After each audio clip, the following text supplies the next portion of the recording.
Coming home. That's what consumers and companies did the world over in 2020, both making huge investments in time, money, and directional effort for an everything-at-home scramble.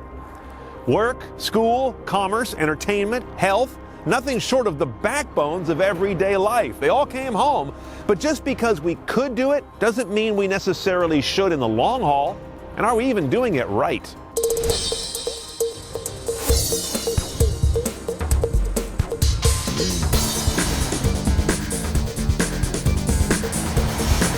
Shifting behaviors into the home thanks to technology is, of course, nothing new. But before the pandemic, only the most ambitious futurist would have put their name to what happened in 2020. Gyms became watches or mirrors. Restaurants came in bags. Offices became postage stamp faces with odd backgrounds.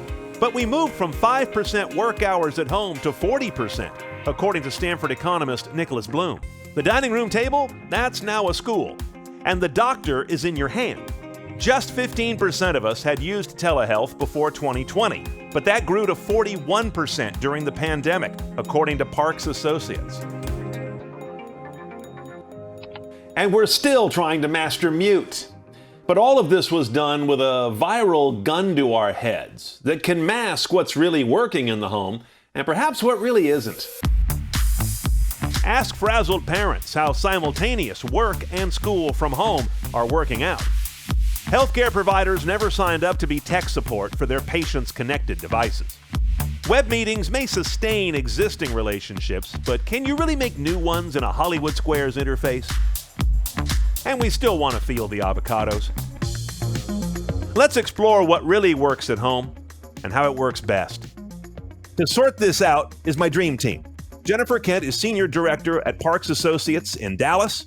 Paul Lee is Global Head of Research for Tech, Media, and Telecom at Deloitte in London. And my colleague, Megan Wallerton, is in Louisville, Kentucky, where she's Senior Editor at our CNET Smart Home Center. And I want to start, guys, not with what's working, because that's sort of the obvious question. I think we all know that from experience. What's not working out there? So what we can't do with current technology is those spontaneous conversations, those elevator pitches, those chats as we walk along, say, to the cafeteria or sharing a cab home.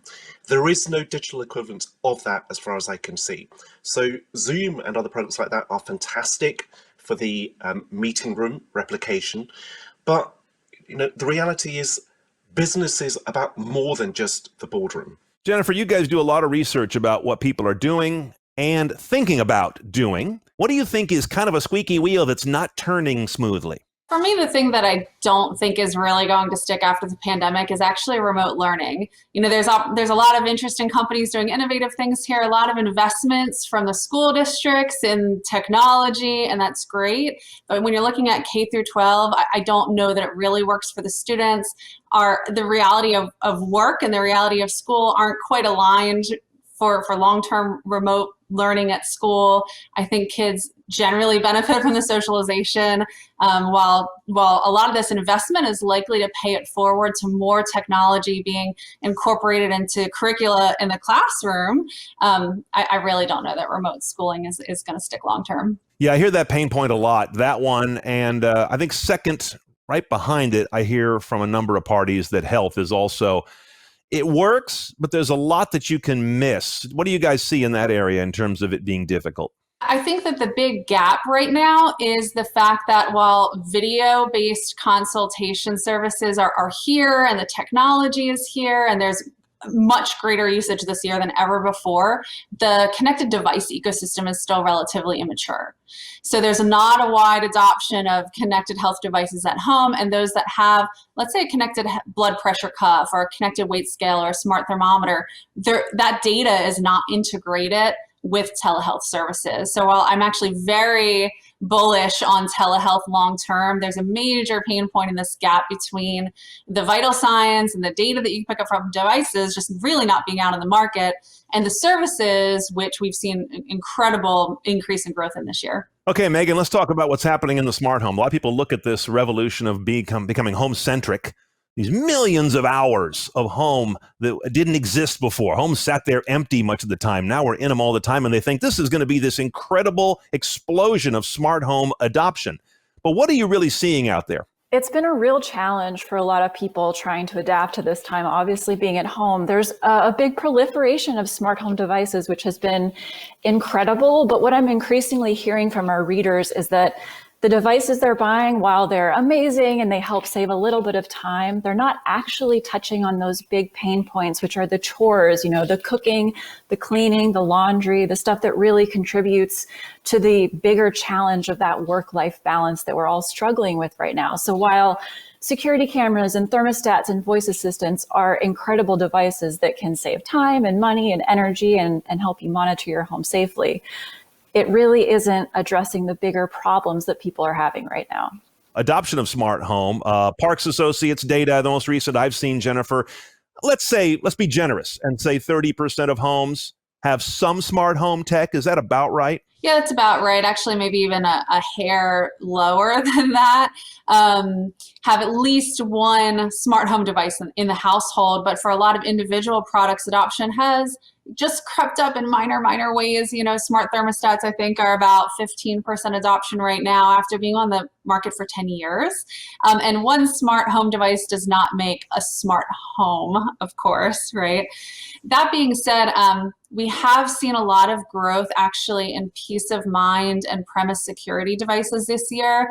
Beyond the pandemic, there was a lot of social conflict that happened this year, and that does raise people's concerns and makes them uneasy in certain ways. And so that actually results in a lot of buying towards peace of mind type devices, video doorbells, smart door locks, monitoring cameras. The players that have done the best job at actually automating in a holistic way in the home are actually the residential security providers, because it is a system-based approach. And so in that sense, there's a minor step forward for whole home automation. I believe one of the big drivers there is the dropping in prices of some of these devices and bigger systems, right? Where, maybe a single standalone camera from Nest or before that Drop Cam was $200, and some people could afford it, but the majority of people were not sure if they could, especially if they wanted multiple cameras and wanted to get different angles around their homes. But now there's devices like that are only $20 or $30 that are much more attainable for the broader audience. And I think that's definitely contributed and been great to see. To Jennifer's point, having one or two smart home devices does not a smart home make. You need to get an awful lot of devices and get them working together to really say my home is now a smart thing, as opposed to a container that has a few smart things in it. Do you have anything in your observation this year that you think is going to inspire people from the 2020 experience to say, now I see that it's got to be a cohesive bunch of devices, or has this not advanced that? Oh gosh, that's such a great question. I think aspirationally, in theory, yes, this year has definitely been an indicator of, okay, we have a lot of ground to cover still. We have great devices. We're making a lot of progress, but that whole home automation, that whole smart home thing isn't really a reality yet. And I've definitely heard from our readers, they're hoping for something that's more whole home oriented, that really, like I said before, addresses those pain points with cooking, cleaning, laundry, the stuff that really takes the majority of the time. And that's something I'll be looking at as a trend. I don't expect to see, robots like Rosie from the Jetsons anytime soon proliferating in our homes, although that'd be great. But something that's maybe slightly moving that needle would be wonderful. And I'll definitely be looking for that. Now, Paul, you've got technology, media, and telecoms in your bucket. No small scope there. We're talking about devices in the home and something that's very kind of internally home-centric. Give us a view of what you think is going to be a great growth area in terms of services and platforms that may be outside the home. What about telecom, for example? What about media services? When we look at the smart home, one of the areas we include within there is entertainment. And the device which has grown really fast in terms of connectivity and smartness within the home is the television. And adoption of smart TVs has really surged. And it's because what has happened is we've taken an everyday object. So most people watch television every day and made it better. And I think that is the key. So if you take something which is every single day and iterate it, you upgrade the everyday through connectivity, through processing power, then you have a hit. And I think a lot of what we call smart entertainment so far As with smart home, it's frankly connected entertainment and connected home. Anything you would look for that will bring us to what is truly smart? We often think about TVs just being connected, but the reality is you get things like, say, quad-core processors developed initially for smartphones or even octa-core and then dropped into TVs. So you get a much better user interface as a result. You get slicker moving between apps. So rather than this being a tortuous, arduous experience, it's great. Let me take a turn here and talk about 5G, which people don't think of as a home technology. They think of it as mobile, because that's what the Gs have always meant to us, right? But we know that the carriers would like to see 5G become at least as much of a home and premise delivery pipeline. Have you seen anything that is going to give us an appetite as consumers to think more about 5G as a home technology? I think it definitely will happen, and it will be an evolution of 4G to the home. So the great thing about 5G for the carriers is it reduces the cost per gigabyte carried. And there are some breakthroughs happening in some markets like Japan, where the introduction of 5G has meant that the cost per gigabyte has fallen quite a bit, both for the carrier and also for the consumer, and demand rockets up as a result. So in many markets, average usage of mobile will be, say, 3 or 4 gigabytes. The introduction of 5G by one carrier in Japan has led to about 30 gigabytes per month. When we get to 100, then we're starting to move to the point where you think, okay, this can become more mainstream. I would say that there are definitely pain points of connectivity in the home. Different people are having widely different experiences at home with all of the demands on their home networks. There is simply a reality that in many places in the United States, internet service providers do have a monopoly, essentially. I know I'm not going to disclose where I live, but I'm chomping at the bit for 5G at home in my area to circumvent my local monopoly and have more choice, which will force better service and more investment in my area, right? I think that there will be a lot of demand for that, but the proof is also in the pudding. People will expect wired to be higher quality than wireless. And so the carriers really do have to prove that 5G can stand up and can compete against wired broadband. Megan, what do you think about the promise of 5G in the home versus our current mesh of Wi-Fi and Zigbee and Z-Wave and sometimes hubs and that kind of basket of stuff? Yes, it's a very good point. There's so much protocol confusion, right, that we need to kind of consolidate and find a new way. And I'm really excited about the possibility of 5G, particularly with home security products, right? So there's some available now. Arlo has a 4G camera called the Arlo Go, but this type of device is a little clunky right now. I'm looking forward to the upgrade that would allow people to really have security devices or mobile backup if their Wi-Fi cuts out, or primarily use mobile as an option if they have property, they live out in a farmland sort of scenario where they need to protect the perimeter of their home and they don't have the ability to have a Wi-Fi connection at hand. I think it's a really, really wonderful alternative and an area that hasn't seen much development yet, especially in the DIY product space where you can, buy something online and set it up yourself. Personally, I would love to see us get past this era of bridging everything through Wi-Fi. I just find it to be, it was a great technology when it first arose, 90s, early 2000s. It was magic.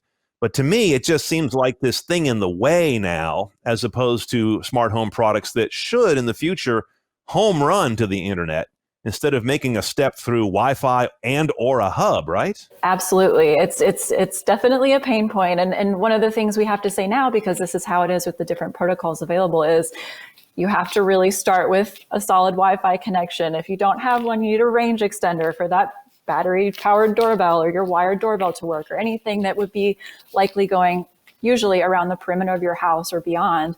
And with this new technology, we might be able to change that. And that opens up some really, really exciting possibilities. Let's move on now to health. The telehealth market is one where, as we mentioned a little earlier with some of your data, Jennifer, it's exciting because it allows us to have the most convenient access to healthcare and therefore more frequent engagements with it, that's kind of holy grail stuff in the medical space. But at the same time, a lot of folks will still look at telehealth from their home and not be sure that it's the real deal, or that it's as good as going to a clinic? Our data has long shown a bias for sure among consumers, and especially older consumers, towards in-person healthcare, right? That care that you receive virtually couldn't possibly be as good as what you receive in the doctor's office, and not just any doctor, but my doctor who knows me and sees me. For the first time in the pandemic, we did see a use case arise that challenges that.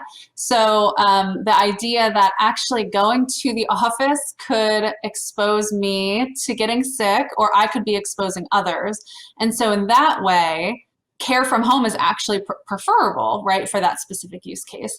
So that's an interesting shift in mindset for consumers. Also, we saw a big shift in mindset among providers who have been pretty resistant to how could I possibly treat my patients this way, have been forced into it, and now see, oh, there are actually a lot of things that I've been able to treat my patients remotely. When I think of health at home, the word telehealth, I think, is very instructive, because the majority of virtual visits that have taken place in 2020 have been over the telephone. And the reason why that works is because the telephone is a common denominator. It's a technology that's been around for decades. The people who tend to need healthcare most are more elderly, so in their 60s, 70s and 80s. And the telephone is familiar. Using video is much harder because video is not homogeneous.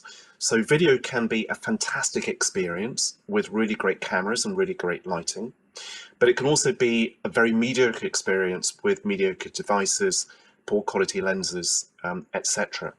So for the medical profession, having a standard way of communicating helps, and having a piece of technology which doesn't make the patient get more worried is also a great thing. I had a physician tell me about telehealth, saying it's great, but by the time they finish fussing with all the apps and software and figuring out how to use it and use the interface of the particular telehealth platform, they're presenting what we call white coat hypertension. They have high blood pressure only during the visit because they had to go through so much nonsense that was flustering them. And again, we're talking about people that are not necessarily the most tech savvy, but they're all worked up now. So that's just one. It was kind of an amusing look at how it can create high blood pressure in someone who might not have it otherwise. Megan, what do you see in the smart home sector that is health related that you think really works right now, if anything? Definitely seeing some new interesting things in products and services with home health fitness. Peloton, everyone knows, they have a bike and a treadmill, but they recently introduced two new products, a new bike and a new treadmill. The bike is a little bit higher end and the treadmill is a little bit more affordable. Also, Apple just announced Apple Fitness Plus, right? That $10 per month subscription service. It's really, really a new thing that we just covered, but it has 10 different types of workouts. My colleague Vanessa, I think, tested it out recently and thought it was pretty great. I think that we now have set the table with COVID for consumers to be more persistently interested in how they're doing and their wellness, and that the smart home, that basket of devices that we envision to take over one day, is going to become also a basket of passive sensors. We know, as yours and other coverage have called out, every light switch that has got a sensor is also an activity sensor, not just a light sensor. Or every smart speaker has a microphone that maybe can listen to my tone of voice and tell how I'm doing as well. I think there's kind of like almost like a shadow function there. Oh, absolutely. There's a ton of potential there. And we've already seen a trend in that as well. You know, devices that have sensors. So maybe if you're monitoring an elderly loved one remotely, you know, caregiving, that type of thing, you can use those devices for multiple purposes, right? It's not just, you know, a security camera is not just to monitor whether packages are delivered. They can be used internally to check in on loved ones and communicate with them, as well as sensors and other devices in our homes. Let's turn to commerce now and talk about shopping at home. Shopping and or getting food delivery, it's kind of all in sort of a similar basket there. And Paul, you've got a theory that I've dubbed the Hannibal Lecter effect. It's your theory states that people at home, not mingling, don't see as many other people buying, wearing, and using things that they can covet. And it took me back to that line in Silence of the Lambs where he says to Clarice, "We covet what we see, Clarice." And that's very much the truth. We can't have envy of someone else's phone or clothes or shoes or water bottle if we're not out there mingling, seeing what they've got. Yeah, I think right now we've got envy for people's living rooms and their bookcases and wallpapers. But yeah, that's certainly the case. So human behavior is based on envy, jealousy, and they're powerful drivers of consumer behavior. And I remember, just trying this out when, say, like a new phone would emerge, and showing it, say, in an elevator and going, what do you think of this capability, to somebody I knew who didn't have that model of phone. And very often it triggers, the start of that buying decision. And there are many, many different buying decisions and triggers that we have. And like every logo, I think, is a buying decision. The sound of certain cars closing, the car door, or the sort of the roar of the engine for petrol engine cars. All of those are triggers. So I firmly believe that. And we've had a huge bunch of training, all of us as a people, around the world in learning how online commerce works, which may seem like a very pedestrian idea in 2020. It's like, good grief, how long's Amazon been around, and Walmart.com and all the major brands selling online? But, a lot of people didn't really get it until they had to get it. Jennifer, do you guys see anything in your work that tells us about the future stickiness of at-home commerce? There was already a great foundation for online commerce coming into this, and most people knew how to buy, and they even had their payment information already loaded. And so it was easy for us to transition that behavior. I think there are some specific places in the commerce world that are new and that people have tried, that our data shows people have tried for the very first time. Things like call ahead ordering and grocery pickup, or retail pickup, where you're not actually going into the store. And there's a lot of convenience in that, being able to put my shopping list together online, have someone else pick it up for me at the store, and then I pick it up on the way home from work. I mean, there's actual time savings there, and we know that if you can save consumers time, that's valuable. The thing I find interesting about online shopping and this big swing toward it, I think most indications are from Parks and others, is that this is one of the home trends that will stick more than most, right, of the big five. Is that this will also result in a change in the built world. And this is not really a technology story, but we're doing pickup at curbs that have been kind of, ad hoc set up at stores. They weren't built for it. And it's a little bit wonky. It can be a little clunky. Imagine a few years from now when stores have been rebuilt, malls have been retooled, and those pickup lines and such are part of the built infrastructure. I think that'll do two things. One, it'll make it a whole lot easier to do this kind of shopping. And two, those physical changes signal to all of us all the time, this is where we're going. This is how we shop now. So one stat, which I think is really fascinating, the online grocer I use say the average time spent on their website for completion of a shop is 14 minutes. So how can you compete with that 14 minutes in going to a grocery store, doing your shopping, and going back home? I can barely get to the store where I am here in suburban America in 14 minutes, and then do my shopping, and then get back and burn a bunch of fuel, which is not trivial, in the middle. So we're not talking about a 10% or 20% improvement in efficiency. We're talking about an order of magnitude better once you warm up to it. There's a delivery charge, and people think if I go to the store myself, I don't pay that delivery charge. Utterly irrational. Because as you're saying, the delivery charge is in the wear and tear on the car, the emissions, the time spent. Let's finish up with some insider tips here. I just want to go around the horn and ask what it was like for each of you to make the conversion to at home. If I asked you on the top of your head, what did you have to do that was perhaps the most difficult in terms of maybe setting up a home office, or learning online shopping for groceries, which a lot of us still don't do, or setting up new streaming accounts? It's kind of funny. I have maybe an odd answer to this. I typically work from the CNET Smart Home, which is itself a house out in the country where we test smart home products to sort of mimic a real world scenario, right? Because it's actually a home. So I'm actually quite used to working not from my home, but from a home. So the transition was fairly streamlined for me. Almost feel guilty saying that. I brought my laptop home. I have a nice little space here. Obviously, I'm testing a lot of different devices. So I'm usually the one tinkering around the house, setting up thermostats or installing doorbells. But the biggest thing for me as I get products sent to test is managing actually inventory in the space I have. So just literally the physical space that I have to test products, right? Because sometimes I'm doing office chairs and other products that take up physical space. And then, like you mentioned earlier, actually managing recycling those boxes after they arrive to me. So imagine 10 office chair boxes showing up and then trying to figure out how to get those recycled. That's been probably the biggest challenge with my work from home. And you've got that kind of house where no two light switches match because you're trying so many of them at one time, right? That is absolutely true. Yes. Paul, what's it been like in London? How did you have to shift gears at your home to start to put your life centered there? So from an IT perspective, it wasn't a problem. People at Deloitte have been designed kind of to work anywhere for a long time. So that bit was easy. What's really hard is communicating using a 2D screen. I do a lot of presenting to people in person, as you do. And what's really, really difficult is not having the feedback. So not knowing when something isn't resonating, not knowing when people are looking a little bit lost. So we communicate via these video rectangles right now. And what we can see is a bit of their face. If their connection is good, then we can see a bit of their expression, but you can't see like the whole body language, which is what you really need.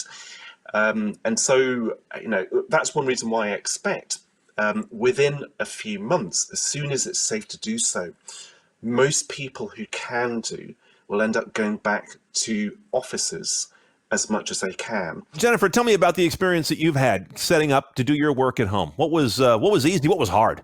Also maybe a unique position, but I was working mostly remotely for a few years before this year. Usually 4 days at home, 1 day in the office. And I'm definitely feeling the lack of that 1 day in the office, which was our collaboration day. And so while the rest of my colleagues have gone remote too, it's just so difficult to really collaborate on big picture thinking and toss ideas around and get people engaged remotely. But the harder part was having, especially during the shutdown times, my family in the home with me and trying to work, and the household patterns with kids and pets and husband working too, and just managing that. And then personally really feeling the lack of travel. My last question to all of you is, what blind spots are there out there? What are we not talking about? For me, I think there needs to continue to be much more focused on developing great technology for seniors. The fact of the matter is, new technology is designed for early adopters that tend to be higher income, younger, consumers who already have some tech affinity. And I do think that pandemic has really shined a spotlight on seniors, on the ability to live at home, on the difficulties that caregivers have, and the fact that it's a major market, that we have aging demographics in this country.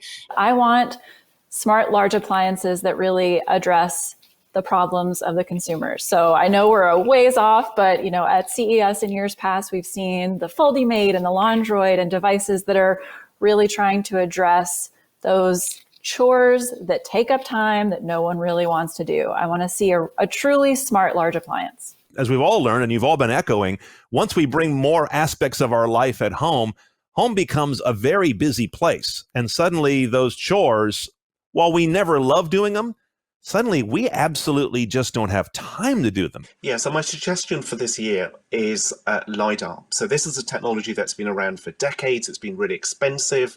It's one of the enablers of self-driving cars, of robots in factories, and it's now available in a few smartphones.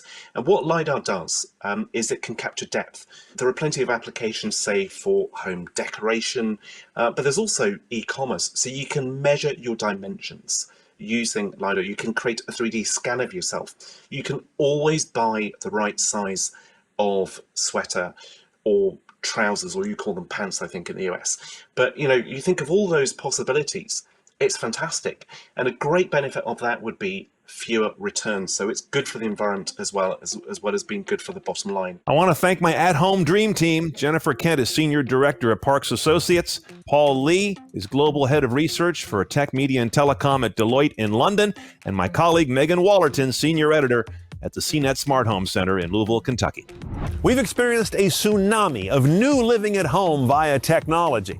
But tsunamis don't just come in. They also go out. One of the big questions of 21 will be how far and how fast this one does, and what's revealed when that happens.